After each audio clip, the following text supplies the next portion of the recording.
Supervisor Sick. Here. Supervisor Long. Here. And Chairman Henderson. Here. We also have an attendance engineer Leonard, and we also have an attendance Public Works Director Monday.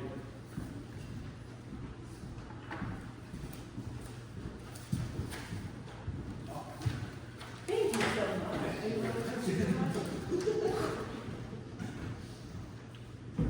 Okay, public comment. Waiting means, I'm gonna hold up. you want back at the end? Okay. Jim Pavanin? Well, we have two things to talk about. One is the sewage project. There's no doubt that Kiski Township is going to have sewage at some point in time. At least out to the school. There's not a doubt in my mind.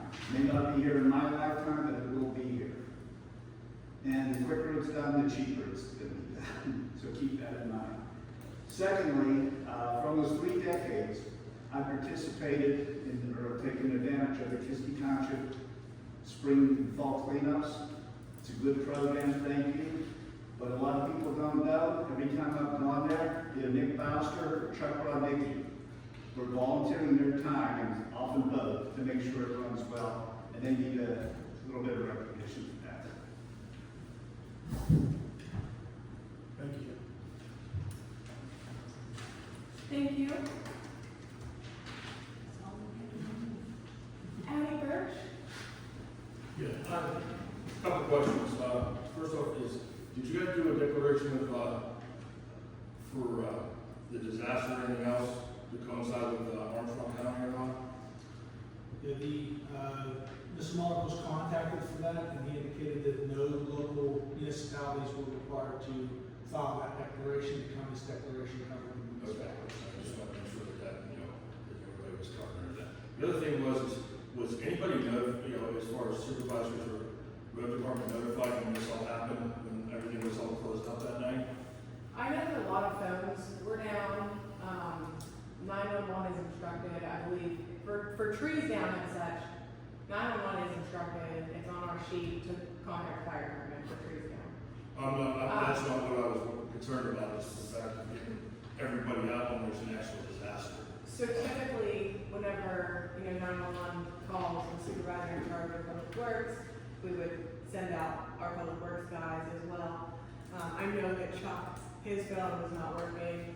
Mine didn't work while I was home. I did leave like around 10, and I was going around and I got service there. But I think the area was kind of, I don't think Mary had any service. None of us really had any service, so it was a bit of an issue. I think one of the things is because in that situation, I know phone lines were down, I know T-Mobile was completely out for a period of time and everything. But in cases like that, for an emergency, when something like that's going on, instead of just phone calls, maybe the police department that's on duty goes to a supervisor's house or something. I think that's a great idea, actually, and I think that that's something that we're gonna be discussing. That way we can all be, public safety can all be on the same page when there's a Yeah. disaster. I agree. My phone worked, I didn't get calls from I'm on the list. My phone service is out, both landline and cell service that night. I got up 6:20 next morning, I called 911 right away. I said, "Do you have anything for us overnight?" Because pending down, they said no. So, because I had cell service when I got up. Is there 20 any, after 6 the next morning. is there any way we can find out why Ron didn't get called from 911? Well, if there was no reports, yeah, they just reported trees down to the fire. Yeah, just called all the neighbors all night long, we got power to the fire. Yeah. So just, they didn't feel, 911 didn't feel it was necessary to call Ron. No, the way the procedure's written up, they're giving 3 calls during working hours. After working hours, it goes to the fire department. The fire department takes care of trees on township roads. Oh, I see, it only be when he's the one. Yes, on the call. working I hours. understand. Okay. After hours, it goes to the fire department. Gotcha. And they take care of all. Okay, now I think that's something that we're gonna discuss for the future. Okay, that's everyone on the list? You're done. Yeah. Okay, thank you. Does anyone else have any public comment? Okay. Items to be considered for action at the May 14th, 2025 meeting. Solar ordinance adoption. Motion. Wayne? Yeah. This ordinance as well as the fire escrow ordinance, the next item will both advertise for consideration for adoption by the board at next week's meeting. The township solicitor was contacted by one of the groups that has taken issue with the ordinance and specifically with the $50,000 fee that is referenced in the ordinance per megawatt. And the recommendation there was from the solicitor that the board consider kicking this back to the planning commission and having that special group that has taken that exception come in to explain what their issue is with that for them to possibly consider amending and sending it back to the board, which we would then need to re-advertise and go through this process again. So that is the recommendation of the solicitor, is for that group to come in and explain what their position is on it and then see what goes from there. So can we make that decision now to go ahead and send it back to planning, or should we wait until next week and table it at that point and send it back to planning? I think it's okay to have that discussion right now. It's a work item right now. We can certainly do that. It's been advertised, so we would need to it would still need to be on the agenda, but it would that formally be tabled. But I think the discussion can happen here today. Okay. I did read that email from the solicitor, and I agree with sending it back to planning and have it reviewable for them. I agree. I'm good with that, that's the solicitor's recommendation. Yes. Yep. Okay. Yep. That's good. Fire escrow ordinance adoption? Yeah, this one was just advertised, along with this to say it some advertising cost for this, but this will be on for next Wednesday's agenda. And again, this was the escrow that would be placed when a home is catches fire, and the insurance company places a small escrow with the township that covers the cost of a demolition if it's needed. The money is returned back to that property owner, provided that they are making the improvements to meet the end of that improvement cost. So this is not money that stays with the township. This does get returned to the property owner, provided they are making the improvements to better the structure. But in the event that they choose to walk away from it and just take the insurance money, the township's not left with an abandoned structure that then you have to go in and demolish. So this ordinance is slated for adoption. We haven't had any comments on this or concerns about this one. Okay, I do have a question. Sure. So let's say that someone's house does catch fire and, they receive a portion of the insurance and the township reserves a percentage of that. Will the resident have enough funds? I guess it would depend on their insurance policy, but, typically, would the resident have enough funds to cover the cost of demolition or any? It would. Yeah, the typical dollar amount is around between $7,500 and $10,000. So, if when a structure catches fire, the insurance company is going to come out, the adjuster is going to determine the amount of that's going to be needed in order for that person to remedy that and bring that back up, reconstruct their home. The $7,500 to $10,000 is what is typically held by the township in escrow. And it can be returned, I believe that, in the ordinance, it can be returned incrementally as well, as the person goes. But, typically as you're seeing the homeowner, putting the money back into their structure, it is the township can return that money for them to finish it, and to work through any contractor costs that they're experiencing along the way. This is mainly just so that the township is not put on the hook for that demolition if they choose to walk away, from it altogether. Okay, so basically they'll just clean up their property, and once their property is cleaned up, then they'll get that money back, and whether they choose to rebuild or at that point walk away. That's right. Okay. Yep. Can I say something? Ron, would you say something? On that? Go ahead. Okay. I went through that house park in December 2014. State Farm gave me 60%. State Farm will not make you whole until you make yourself whole. So 40% of that come out of my own pocket. And then if you're gonna tear a house down, it's gonna be years, because by the time it goes through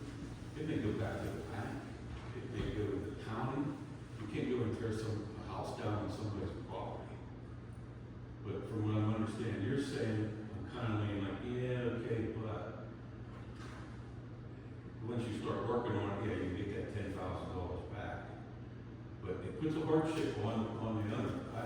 I screwed a lot of my credit up trying to get my house done and doing all the work and stuff.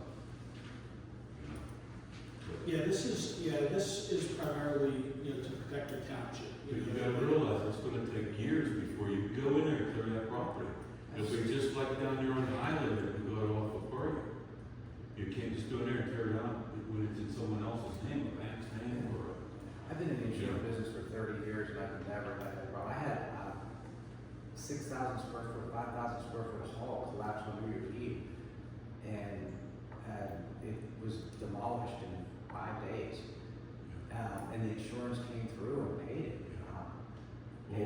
But I mean, you have to have the coverage, but I've never heard of 40% being held. They'll hold a reasonable amount, but also keep in mind, if you're communicating with your adjuster, and there's an expense there, they're gonna pay that expense, but they're still gonna keep some of the money.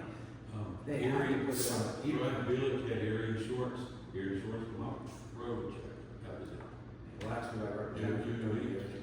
The insurance companies are different. They're different, but yeah, but I know from work from. they should be able to work with you. I mean, reasonably, just, they have to hold something, but 40% is very excessive. Now, was yours a total loss, Ron, or? No, it was close, it was close. So what would we It was do? over $100,000. Okay, well, Jason, what would we do in that instance? If it's just a partial loss, we don't need to collect that? Well, yeah, so, this will typically be if there's, the percentage of the home, and even, it's even in the ordinance that, if it's not habitable, there's percentages that we retain. So it is a sliding number based off of the extent of the damage, and there might even be a percentage in there if it's not total loss. Why wouldn't it be square footage? Well, it's based off a percentage of whatever the damage was that was done. But it was insured for. Yeah. Okay. So we'll wrap that up next week? Yeah, it's good. It's not, I see that that's why we have to do this, because of what you had mentioned. I thought I was always under the impression the insurance company only holds the money. Why does the township get involved? I can see why, but I mean, I didn't know that was an option in my years there, but Yeah. adjusted it. Yeah, this is something that the state, promotes. Surprisingly, there's very few communities in Armstrong County that are either aware of this program or are participating in it. Most of the communities in the surrounding counties around us have passed this ordinance already. The insurance companies consult the state website as to who has adopted that ordinance so that they know who to send the checks to whenever there's a fire. So the adjuster that holds it normally would know there's an ordinance and have to send it to the township. Right. Yep.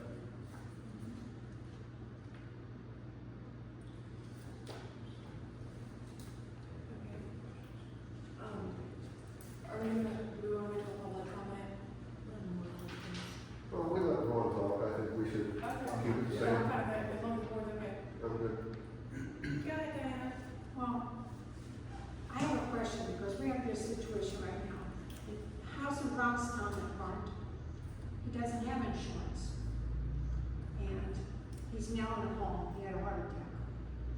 So 9 times out of 10, that place is gonna sit there for maybe years. So what's the solution to that? It's not this. Yeah, this is not that, this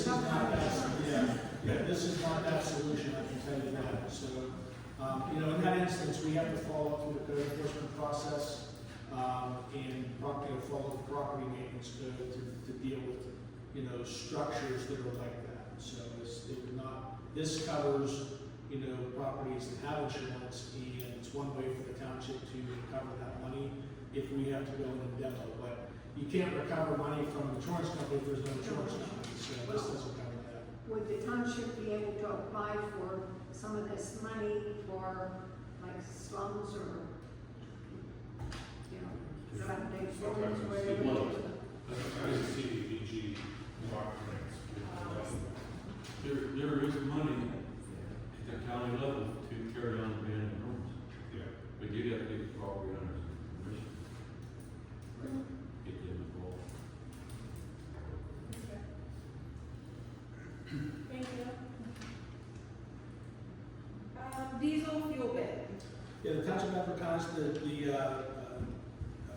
bids for diesel fuel. Those are due next Tuesday, so we will be opening those shortly after they're received, through the public bid process, and be prepared to award those at the Wednesday meeting.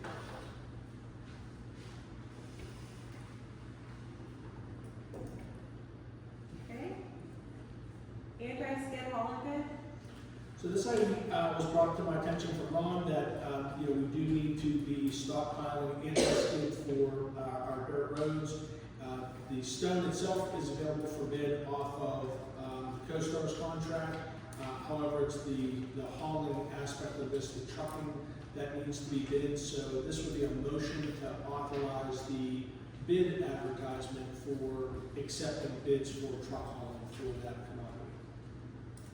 So it will just be a motion to advertise that in next Wednesday's meeting.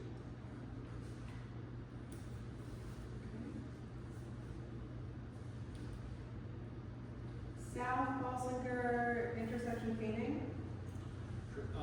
Another item here, Ron had brought to my attention that we had in the past had the board approve paint markings for this particular intersection. Ron had acquired a bid for, quote, for $1,575 for this painting work. Ron, did you want to talk a little bit more about what this markings Just are? after Tony and Kim got killed, we put a bigger stop sign up with blinking lights and stop ahead with blinking light on it, and we painted white markers on there, which Bob Ross seen by, Matt Ross's house. It is quite worn.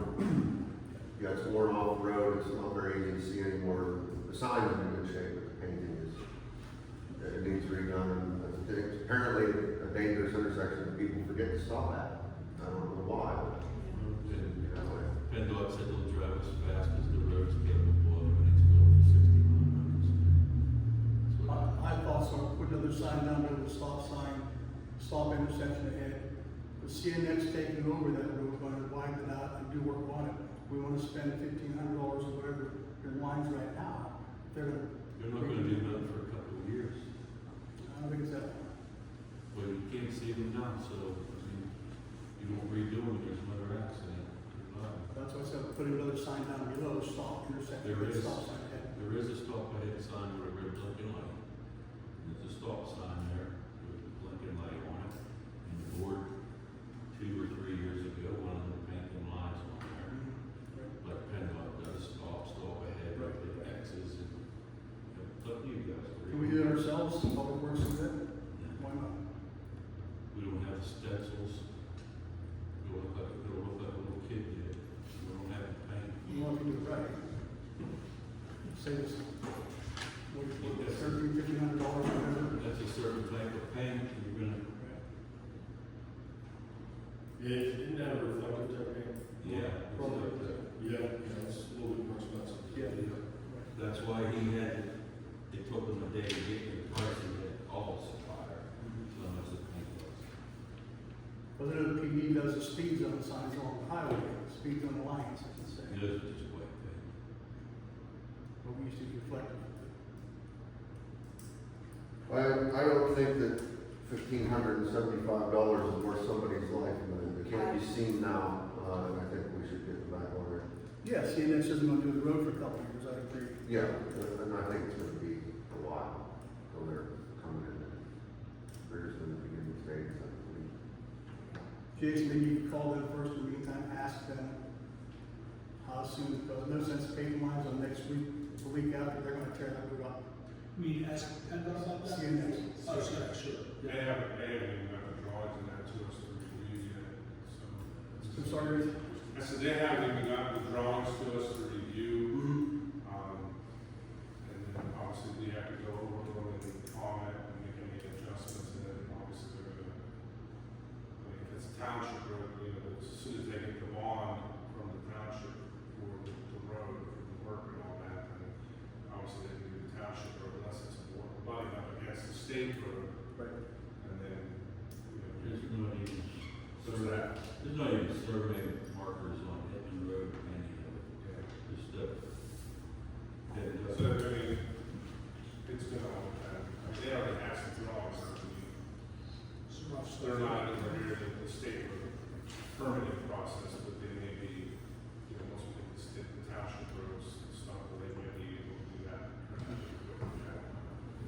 In your opinion, with the position they're at with their bonds and the things they've done, what would your estimated time be before they could even think about doing it?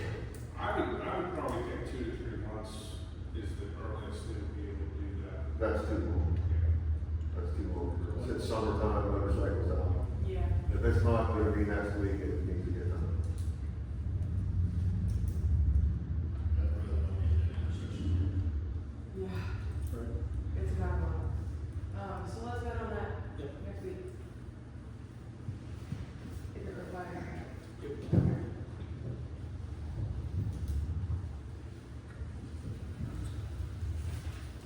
Okay, Act 537 plan discussion by invited guests.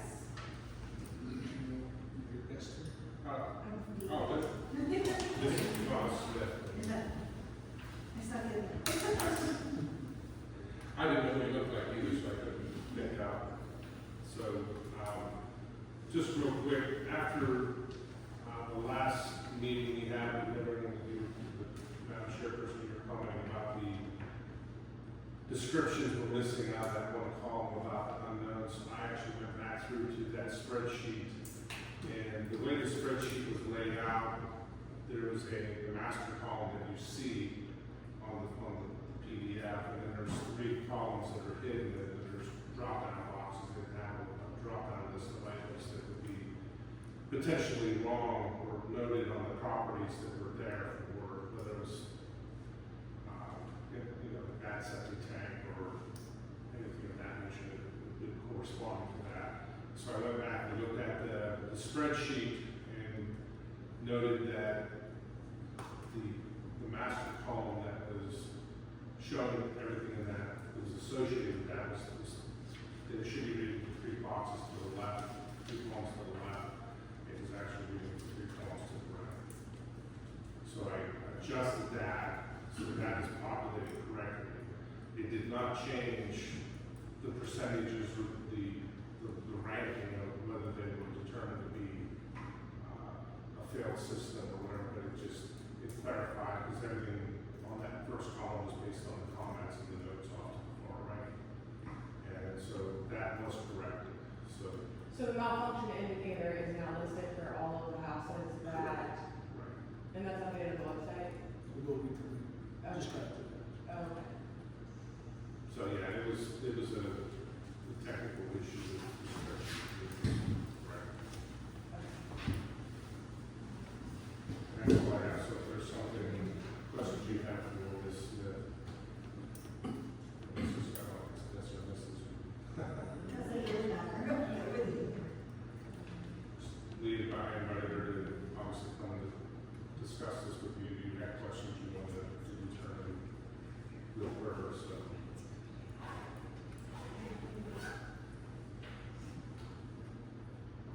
Well, the question that's burning on everyone's mind is what's your opinion of the Kiski Township meeting, this 537? A 40% malfunction rate's kind of appalling. At 25, we can order you to put in service. You said 25%. Around 25, and that's kind of old policy. At any rate, at any percentage, it could work if there's something egregious wrong. But old policy was 25%, definitely we could work. 44% is pretty bad.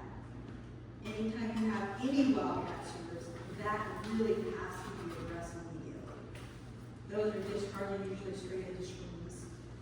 Or any place that pipe is coming out, that's a huge potential for contamination, groundwater, surface water, access to animals and kids and stuff like that. Those are serious, really, really serious. And you're basing that 40% off? The information he sent me, I had him send me what he had for the 537 for the survey. Because the people who had this area originally have moved on to other jobs. So, I'm currently right now doing sweep cleaning specialist for our region. We have the environmental training, and we'll be getting another environmental training, but that's it for right now. So I was not real familiar with what had gone on with the survey. I I remember when it was done, I wasn't available to come and help, some people did, but I wasn't available, so I wasn't down with that. So I wanted to see what that survey said, and what the GIS mapping looked like, and stuff like that. And there are areas that are really significant, that really need sewers. We've kind of determined and asked the residents that what they were determined on the survey, their condition to be, that a lot of that is incorrect information. Like they told them, well, there's green grass in your front yard. That's not even where their septic system is at. And there seems to be a lot of discrepancies in that study. And the sewer enforcement officer actually said some of them have been repaired. The surveys are still old and they were done incorrectly by somebody that actually was not even doing them correctly. And I did actually talk to Cindy Selby. She's who's a very man- hunter. Right, and she actually said that this is not mandated by DEP at all. What's not included? That we have to do this. I did not say you had to, I said we could agree. Right, And she she said, should have said the same thing. she did not. She told me the same thing when I talked to her. Okay, well, The I percent talked- malfunction rate is high enough we can do. She said that since the township did it, we are not obligated to do anything. She said the DEP did not order this, the township actually ordered this. So therefore, we can start slow and we can do something as long as DEP sees some type of improvement. That's all that's required since DEP, none of this was brought to the DEP. It was because we, as a township, not us personally, because we weren't on the supervisor committee at that time, they actually decided to do these surveys. And the surveys aren't even accurate. If you call the sewer enforcement officer, she'll let you know that most of them are incorrect. And some of them have even been fixed. And you need to get that corrected. The data that I was presented with said there are wildcat sewers on specific roads. That what? There are wildcat sewers on specific roads. There's sewage going into ditches on certain roads. So if you're looking to start and not have, the area that was done is very substantial. Doing the whole thing would be very economically unfeasible. Correct. But there are definite areas. And that's what I said, starting You small. definitely need to address. I'm And I'm all not, for it. right, and I'm the way, right, you need to look at how and how much you can do.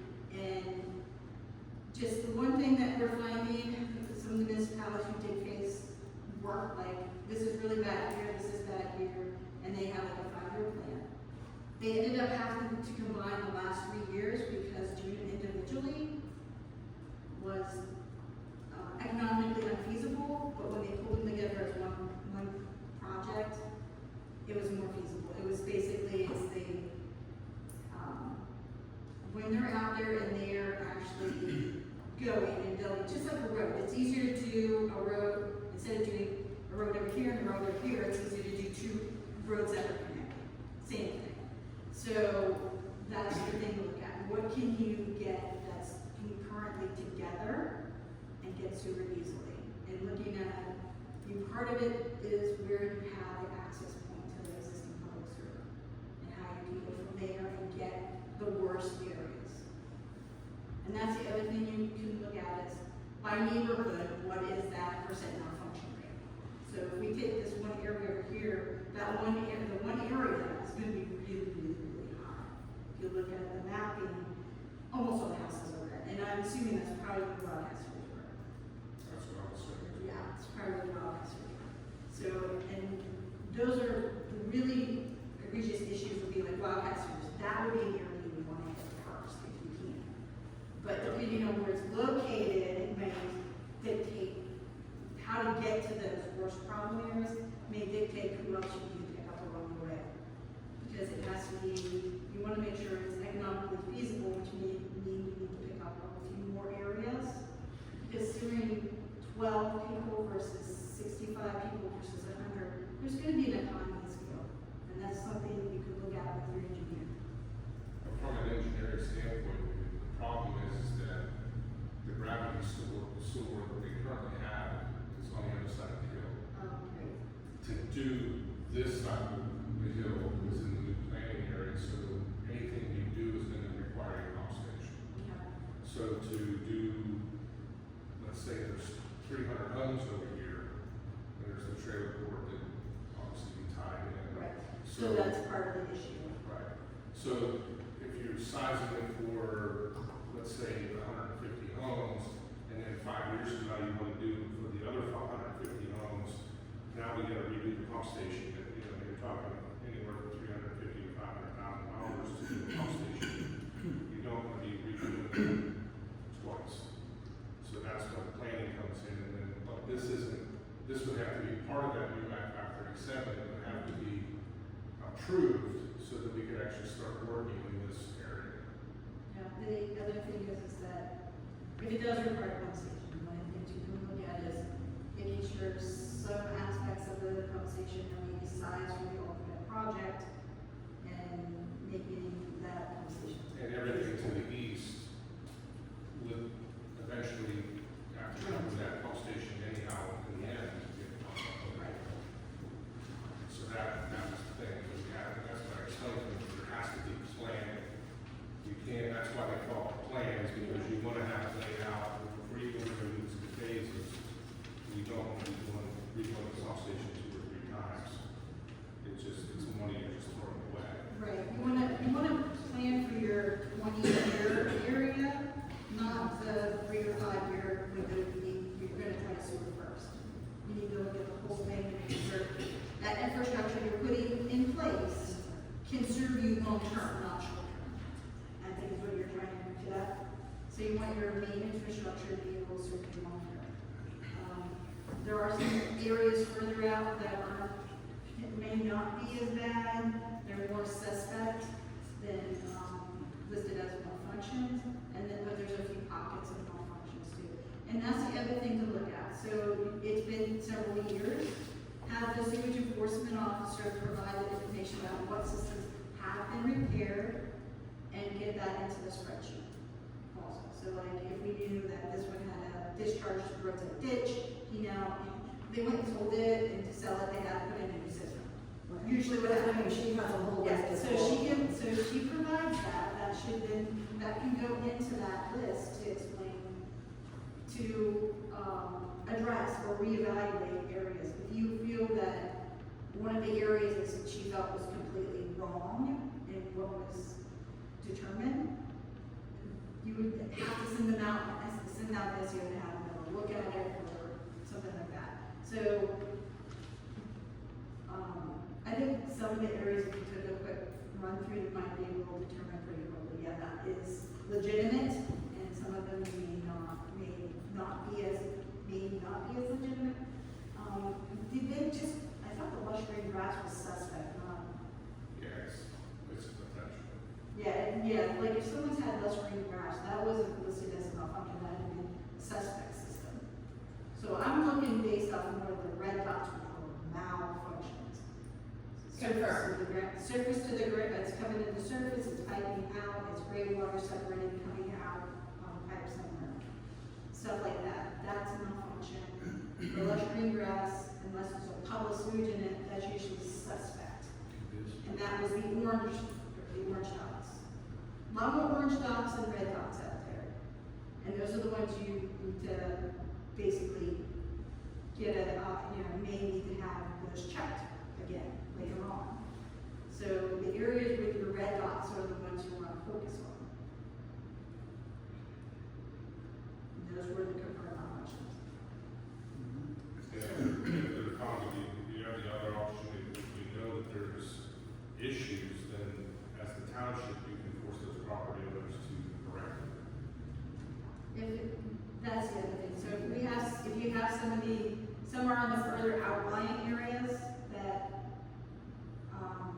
were definitely malfunctions, the sewage enforcement officer should work with them to try to get them repaired if the lot's large enough and stuff like that.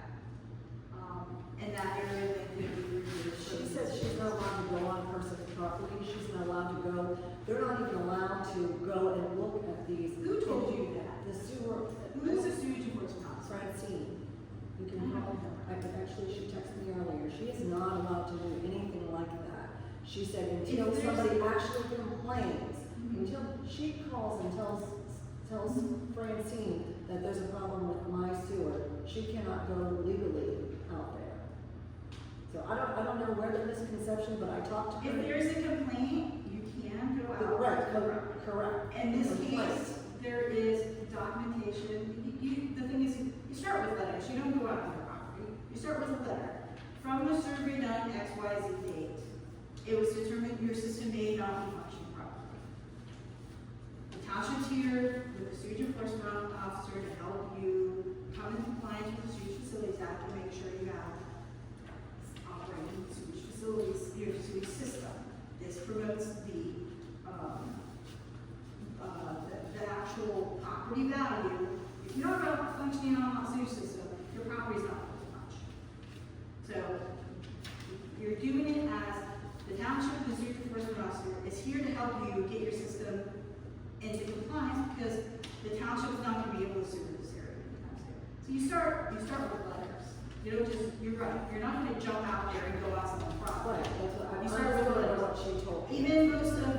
Even most of the SEOs, when they have a complaint, a lot of them will actually send a letter first and say, if we received a complaint regarding malfunction on your property or sewage leaving your property or whatever, call me within X number of days to schedule a time for us to go out and discuss the issue and try to resolve this and investigate. Now, if they don't, the SEO can still go on property or not. If they're ever, I'm sure she's already had a training about it, if they're confronted and told to leave, they leave. And if you have to, you get up, you let them go on the property. But sometimes you can see them from public right away, depends on what it is. And that's what some of this stuff is. Some of this things that I was reading in there, they are visible from the road, or the right away, or from the school system, or the ditch, you can see them. And after you issue that, I don't have to be correct me if I'm wrong, but we ran into this in Conquest Township, that once you issue that letter, then you have, applied to the township and actually enforce because it's technically a public utility type thing. Given the domain to inspect it and to enforce that, and that's. Yeah, that's another way to help. And you just basically have a solicitor draft that letter, because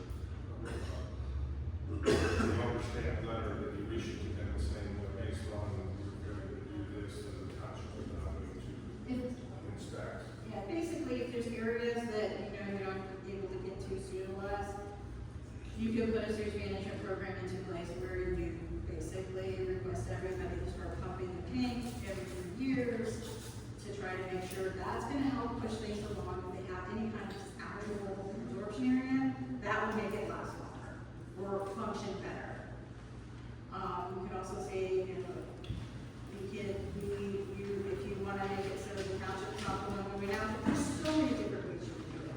But if you find an area you can't sewer economically or can't get to soon or they have problems, there are ways to address that and the fundraiser plan through sewage management. And sewage management is coming down the pike now, later it's coming with the new regulations. They're being replaced.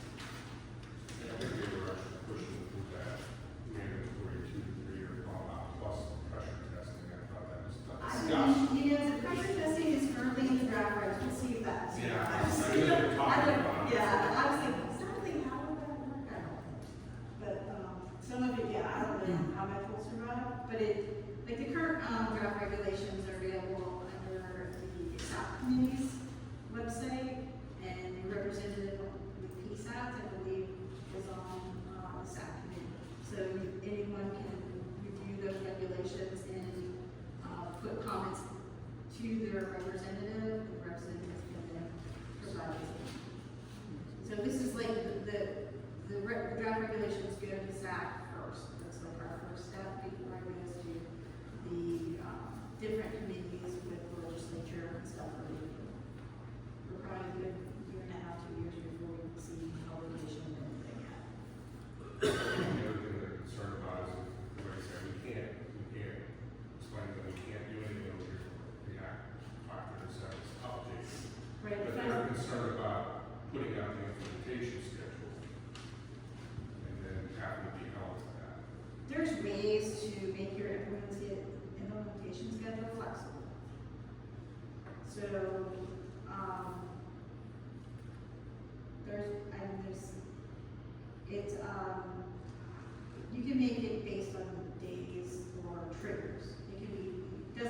set dates. We give you like, upon issuance of the permit for the sewer extension or the pump station, it's gonna take us, you know, X number of days or X number of months to get the system installed. If you, or you could say, you could give yourself a longer period of time to, you know, depending on how many sewer lines you're putting in, maybe it's gonna take 2 years to fully implement all the phases that you want in the original permit. So you put that in there. It doesn't have to be specific dates. It can be trigger dates. That makes it more flexible. If any point in time you get a problem, like say you have to eminent domain of a property you want to put this pump station on, and that's taking longer, you can notify DEP and provide a new implementation schedule. You can modify your implementation schedule in your approved 537 plan. You just adopt a new implementation schedule and send it to us. And explain, because of X, Y, Z, our implementation schedule has slipped and or because of this problem, we are revising our implementation schedule for our approved 537 plan, and you adopt it, and you send it to us. I mean, it's easy to work. It is. It's easy enough. I work with a township, they had to deal with pump station issues. They pumped the city of Erie, and they were taking part of the flows from the one pump station, routing it through a new interceptor through another municipality to get it to the city of Erie in a different direction to reduce the flow of the pump station. Their implementation schedule was based on the date the department released them from the consent order agreement on the pump station. Within 5 years, they would have project 1 and 2 done. And then 3 and 4 would be the next 2 years. So that was totally based on a date no one knew. So that's just, they can be made flexible. And they can be modified.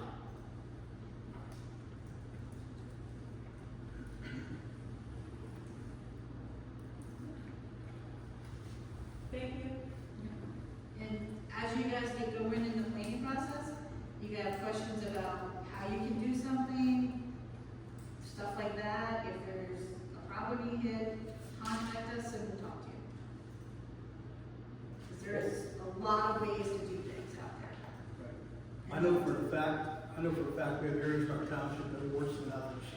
This area here, North Hills, is one of the worst. Little creek down here, if you go out here in the summertime, or when the water's down a little bit, you smell sewage. We have places, just in the neighborhood here, the distance from our homes is full of sewage. So this is one of the worst areas down here. This is one of the areas we have to do first in order to get the pump station put in down here. To pump the sewage down into our main line, yeah. But this is one of the worst areas, whether you want to admit or not, folks. It needs done. We kick the can down the road. When this project was first introduced back in 2019, I think it was $16 or $18 million. Rick's correct me if I'm wrong, around 40 million now. 48 million. To do the whole service planning area. Right. That doesn't include phasing costs. As Jim said, you won't get it cheaper than what you're doing now. You keep putting it off, you're gonna have to do it, it's gonna cost you a lot more money. And that's what the one township I talked about, that's why they ended up taking the last few projects and putting them together, because the prices have gone up so much that they pulled the projects together. It was easier because everything was already localized, we'll go from here over to this other area and keep going. Well, we ran into that when we did Rose Street. We felt the money that was out there from COVID funds, all the money was hit the street from the federal government, and contractors wanted work, but it did out, it was like twice as much as we anticipated, and we just waited 6 months and rebid it. And then it was back close to where we were estimating it to be. It's just that since COVID, prices have been out. I don't know about electronics and stuff like that, so the tariff should reflect. It could be gone. Concrete, you would think it'd be that much, but who You know, knows? they're here today, gone tomorrow, changed tomorrow, so they're used as a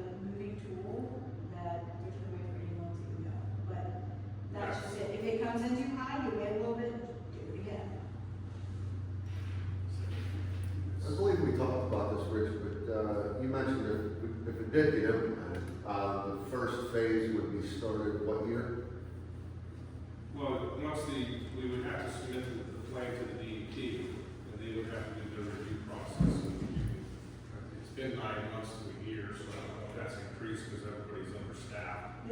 Yeah, like I said, sewage planning specialist, we have our theory over the. So it may be, almost a year and a half, maybe 2 years before you can get that Act 537 back. And then within that Act 537 of this plan, we set up so that the authority would be re-implemented. And then there's actually funds with, operation funds, once it's up and running, the system's running, you're collecting these extra, all the fees, for the sewage and all that, there was funds built into hiring a licensed operator, part-time, at least to come to the pump station. You're gonna have to have maintenance people to help do maintenance, and so there's funds that were built into that monthly fee. People using the sewer system to pay, that would now cover that, because that was one of the things the township had never really, they put these existing sources in called these grant funds, and then they weren't charging a tap fee, they weren't, they were charging people like $10 a month, $15 a month for sewage, and there was nothing built into that for operation and maintenance. And again, that's why we bought the road street, there was just not enough funds to do that. So this new implementation of the Act 537 plan, it's not a whole lot, but there's money that's set aside to be put into operation and maintenance, and money set aside for, unforeseen capital events. So that's one of the things that's built into that. My question was the implementation, the beginning of construction or the end of construction of the first phase, what year would that be? Well, you're gonna, like I said, you're probably looking maybe a year to 2 years for the Act 537 to be actually approved by the DEP, because then they come back with a lot of comments, which need addressed. And then that would just push that out to the future even more, and then by the time you do that, then you would have to sit down and you have to do a design and figure out exactly those worst areas that we're gonna go back, some good areas to primary, and we can sit down and figure out how much we can get done. Because like I said, if you go to Penn Fest, the maximum is 11 million for a single project. Like I said, when we did Road Street, we were almost $375,000 just for 800 feet of pipe in a couple of hours. So it doesn't take a whole lot to rack up. So can I be safe to say that 2030 would be whenever? I think it was 2029 is what we had listed, and we're probably close to 2030 again. So a $48 million project by 2029 is going to be 75 million, 60 million. Well, hopefully we're talking at a linear exponential, interest, not interest, but inflation, be like 2 to 4% in that range, so we could actually figure that out in the next 4 years, or 5 years, but, I wouldn't see it doubling. I'm just curious, what we'd be talking about more money though in 5 years, 4 or 5 years than we are today. Which people are already up in arms about the cost of today. The longer you put it off, the more it's gonna cost. Yeah, and like I said, and we were discussing, and unfortunately, when we talked about it, and I told you, we really don't want to be, the township really doesn't want to be put under consent order, but we were discussing that in reality, if you do, that actually pushes up your ranking for more grant money. So it's like you get, Penn Fest, it boosts you higher on that scale, but all the headaches, not to put the DEP down, but all the headaches that come along with that. And DEP thinks they're gonna do. I'm sorry. DEP thinks they're considering agreements right now. And, you got, when you do consent orders, you have to do semi-annual reporting, you have to do everything that they outline in the consent order that has to be done, you have to write a semi-annual report outlining what the steps you've done, and then if you're lagging behind, you either have to update the implementation schedule, if they don't think you're going enough, there's the potential that they could come in and find the township. So it's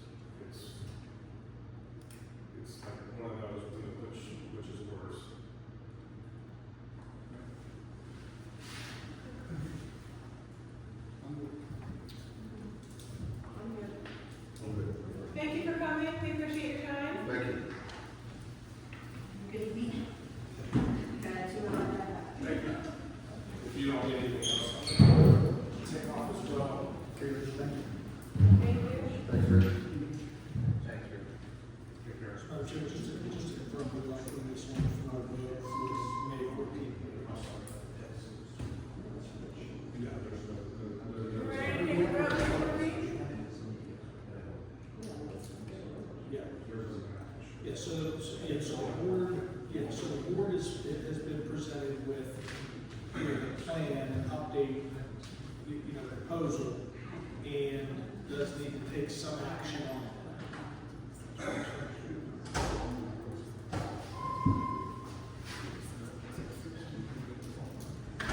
Okay, so I want to put on the way for people to go.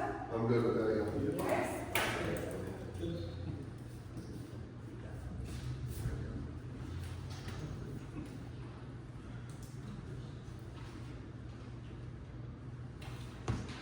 Okay, highway occupancy permit, maintenance agreement for swimming cafe rooms. Sure, so, there's some discussion on the back and forth. This business had applied for their own highway occupancy permit through PennDOT.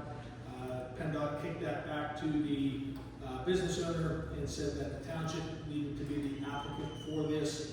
This involves this company wanting to do improvements to their property and utilizing and repairing one of the PennDOT road basins that's out near in front of their business location. The process is for this is that the township did need to act on this application. We did complete the permit application for the business, and Solicitor Fritz had also drafted the corresponding maintenance agreement that has to go along with this permit that the township will engage with the business owner to complete. So what will be on the motion is to approve the permit application that we're making for this business, and also the agreement that you will have in front of you to approve as well, that this business will sign. And that agreement stays with the property. So it will get recorded with the property, so if this business is no longer there, whoever does take that on will always have to maintain that basin in perpetuity for that property. So this is the process. You don't have a lot of these that come through apparently, and so this was a little bit of a learning curve for all of us, but I think that we've got this ready to go for this business owner. Do they have to pay for the attorney rates? No. So unfortunately, that's the cost of our doing business, and there's also no fee for us to apply for the HOP that we did through PennDOT. So there is an option that we wrote into the agreement that they could escrow money that we would retain in order, if they would choose not to maintain that basin, but we don't have an interest in that. There's no reason for us to collect that money and to have to maintain that for who knows how long that will be. So the agreement will strictly state that they have to maintain it and it'll be recorded with the property. Do you all understand what we're talking about? I know it's not county's responsibility. It's a PennDOT cross pipe that 80 years ago, or whatever, when it was a Miller or Troutman's grocery store, they built a box and then they piped it to the other end of their property. And now they want to redo it because it's not working. Probably got plugged up, put blocks in the pipe. It's a 6-inch pipe coming out of the back. It's a 15 or 18 on the road. It's a big problem. Okay, going on to next week. Sale of tractor. I'll start on this one. We took delivery of that tractor, the loader with the rear mounted flail mower probably a month and a half ago. Bob and I was up at Walker looked it over. They didn't really put it through the paces that much to see how the mower worked, the trim there. So we didn't really get a good look at it until it was brought back and delivered to us back to Public Works. One of the things we noticed about being rear mounted, it's sort of hard to see the operator, although the seat does swivel somewhat. It's hard to see because the mower's like off to your side or a little bit to the rear. The other thing we noticed back there when we were trying it out, Bob and I were both there, with that flail mower for trimming limbs, branches on trees on the right of way. As soon as that branch hits that flail mower, which it turns this way. As soon as that branch hits it, it kicks it back, doesn't cut off. Maybe this much, if anything. For a rotary, you hit that, which the rotary goes this way, it's gonna move that limb off. So it's not suited for use at our guys that use back there, either flail for mowing grass along the road. Some places it might be okay, some places maybe not. I think it's more suited for fields, things like that. It's not suited for our use back there by Public Works. It's bought and paid for. We're not gonna be able to do a walker, north, we need mass walker, to take any kind of, taking that from us, because we had to buy that directly from the Kubota Corporation. Walker to handle the sale. So we're stuck with $130,000 piece of equipment back there. It's not suitable for the Public Works to use, and kicked around, maybe trying to sell it, get what we could, maybe get a little more than we paid for it, because we got a good deal on it. Sell it and buy something with the rotary mower, belly mounted to, this is not behind it, but the rotary mower is more suitable to their needs back there. That's pretty much the story. Ron, have anything else to add? No, Did I miss anything? it's just not operator friendly, it's not gonna do the job we need to do. Right. You felt that way, Carol, at the beginning, didn't you? Yeah, I think he said that. I'd like to add a little bit more to that, I'm gonna take, everything Chuck said is correct. The mower doesn't work, it's not operator friendly. I'd like us to just think about, we should learn from our mistakes as we move forward. There wasn't the proper research done, the proper questioning to the people that are gonna run the machine. I'm not throwing anybody under the bus, but that needs to happen every time. Why buy a piece of equipment or agree to buy a piece of equipment that you didn't at least go ask the people that are gonna use it? And I'm just putting that out there so that we learn from that mistake. I hope to never see that happen again. It's happened a couple times that I found out. I'm not going to get into those specifics, but we have a limited amount of resources to use. Money to purchase equipment with. Let's spend it wisely. Yes. That's about all I can add to that, and everything else that Chuck said is correct. Very unfortunate situation.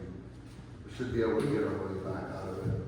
As the township buys equipment on CoStar's contracts, we get a significant discount over the list price that anyone else walking in to the store would pay. So there's really no choice but to sell it, is my opinion. And by the time Bob and I was out to Walker looked it over and saw that we weren't completely satisfied with it then, the township had already signed a letter of intent to purchase this machine from them. Had we tried to back out of that, probably would have possibly resulted in a lawsuit against the township. So we were sort of stopped at taking delivery of the tractor.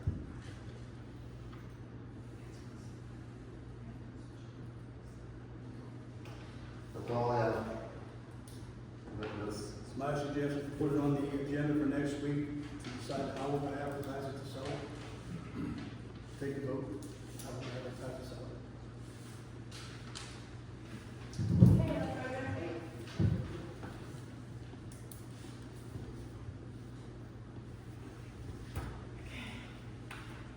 Nothing else on the agenda, we're gonna go back to public comment.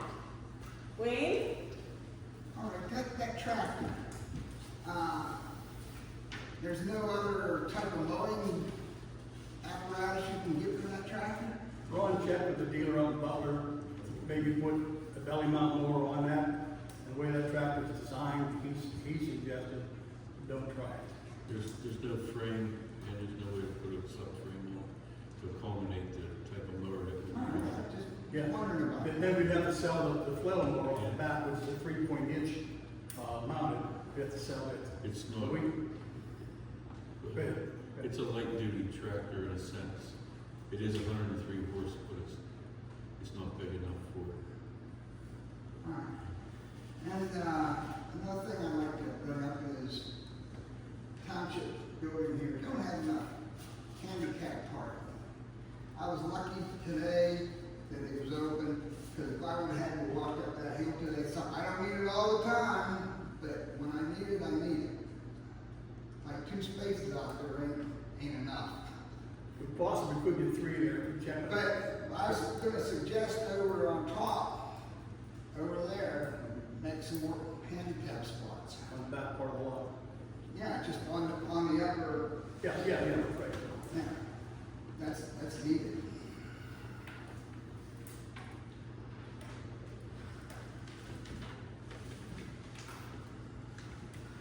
Brian, you think